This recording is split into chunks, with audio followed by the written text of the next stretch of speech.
So students, the topic is behavior of dielectrics in electric field.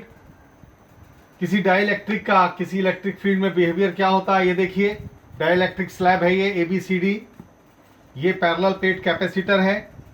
इस plate पर there is a positive charge and this plate contains negative charge. ABC is a dielectric slab. जब हम ये इन दोनों capacitor की प्लेटों के बीच में ये E0 इलेक्ट्रिक फील्ड है. सपोज कीजिए कि dielectric slab is not placed initially, it is not placed, then the electric field between these two plates will be E0, will be represented by E0. That means you can say it is in air or vacuum. Okay, यानी कि उसको मैंने E0 से represent किया है. अब जब मैंने डाइलेक्ट्रिक स्लैब प्लेस्ड कर दिया between the parallel plate capacitor के, तो होगा क्या? इसके जो मॉलिक्यूल्स हैं वो डायपोल की तरह बिहेव करेंगे और पोलराइज्ड हो जाएंगे मॉलिक्यूल. ये प्लस चार्ज, ये इस मॉलिक्यूल की बात कर रहा हूं, प्लस माइनस इस तरीके से सारे मॉलिक्यूल्स क्या होंगे? इलेक्ट्रिक फील्ड के डायरेक्शन में अपने आप को ओरिएंट करेंगे. ये चूंकि पैरेलल प्लेट कैपेसिटर की पॉजिटिव प्लेट है तो मॉलिक्यूल के जो नेगेटिव चार्जेस हैं ये इस एंड AB पर सरफेस पर आके एक्यूमुलेट होंगे, इकट्ठा होंगे. और जो पॉजिटिव चार्ज हैं ये प्लेट CD, ये इस वाली प्लेट के करीब यानी close to this capacitor plate, the surface CD, on the surface CD the positive charge will be accumulated. So inside this slab, dielectric slab, there is a electric field is now generated. You can say the polarized electric field. यानी आप क्या कहेंगे उसको? Polarized electric field कहेंगे. और उसको मैंने EP से रिप्रेजेंट किया है. ओके, और उस इलेक्ट्रिक फील्ड का डायरेक्शन क्या होगा बेटा? पॉजिटिव चार्ज से, यानी यहां पर पॉजिटिव चार्ज एक्यूमुलेट हो गया, यहां नेगेटिव चार्ज, तो इलेक्ट्रिक फील्ड का डायरेक्शन पॉजिटिव से नेगेटिव की तरफ होता है. तो ये हो गया पॉजिटिव से नेगेटिव की तरफ, EP हो गया. ये E0 है आउटसाइड दिस स्लैब. ये जो ब्लैंक स्पेस है यहां अभी भी स्टिल E0 है, लेकिन इंटीरियर में EP पोलराइज्ड हो गई इलेक्ट्रिक फील्ड की इंटेंसिटी. तो ध्यान दीजिए, E0 का डायरेक्शन ये है, EP का डायरेक्शन ये है. दोनों एक दूसरे के दुश्मन हैं, एक दूसरे से के अगेंस्ट हैं, but the strength of E0 is very very greater than the EP.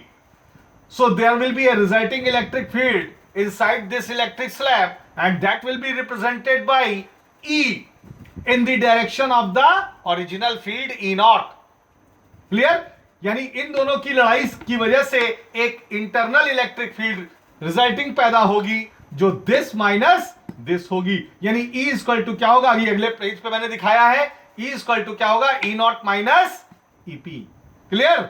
आइए पेज नंबर 2 पर. तो ये नोट्स नोट कर लीजिएगा आप. पेज नंबर 2 पे आइए. यही मैंने समझा रहा था आपको. E equal to E0 minus EP. Clear? ये रिजल्टिंग फील्ड हो गई inside this slab.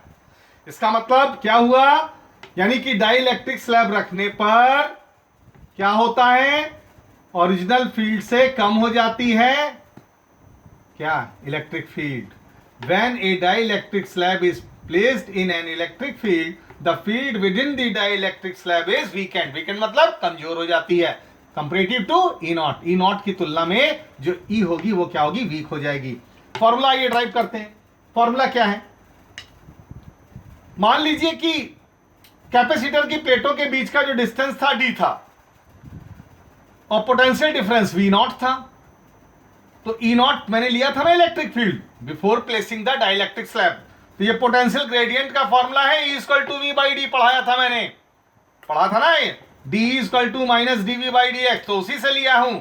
E0 equal to क्या होगा? V0 upon D. एक नंबर इक्वेशन. अब मान लीजिए आपने डाइलेक्ट्रिक स्लैब प्लेस कर दिया between the parallel plate capacitor. Now the resulting field क्या हो गई? E हो गई. Potential difference reduce to V, reduce होकर के V हो गया, लेकिन the distance between the plates क्या है? अभी भी D है. तो E equal to V by D. Equation number 2. अभी मैं क्या करने जा रहा हूं? इक्वेशन नंबर 1 को 2 से डिवाइड करूंगा. तो क्या होगा? E0 upon E equal to V0 upon D overall V by D. D cancel out हो जाएगा और रिजल्ट मिलेगा ये पेज नंबर 3 पर. ये आया E0 upon E equal to V0 upon D. This reciprocal कीजिए. D will be cancelled out. E0 upon E equal to V0 upon V. ये रिजल्ट मिल गया इक्वेशन नंबर 3 के रूप में. अब मान लीजिए कि C0 था कैपेसिटेंस, पैरेलल प्लेट कैपेसिटर का C0 था before placing the dielectric slab. And C is the capacitance after placing the dielectric slab. Charge तो सेम रहेगा कैपेसिटर की प्लेटों पर, वो तो चेंज होने नहीं जा रहा है। तो Q equal to C into V होता है। तो before placing the slab Q equal to क्या होगा, C not into V not. This is equation number 4। After placing the dielectric slab Q equal to C into V, this is equation number 5। Now comparing 4 and 5, तो क्या होगा, now comparing 4 and 5, not 3 and 6, मैं पहले लिख गया होऊंगा किसी झोंक में। दिस इज 4 एंड 5, ओके, दोनों ही क्यों हैं, तो C not V not equal to C V हो गया, यानी V not upon V equal to C upon C not. This is equation number 6। This is equation number 6। This is equation number 7 now. तो but C upon C not क्या होता है electrostatics में, क्या होता है, डाइलेक्ट्रिक कांस्टेंट।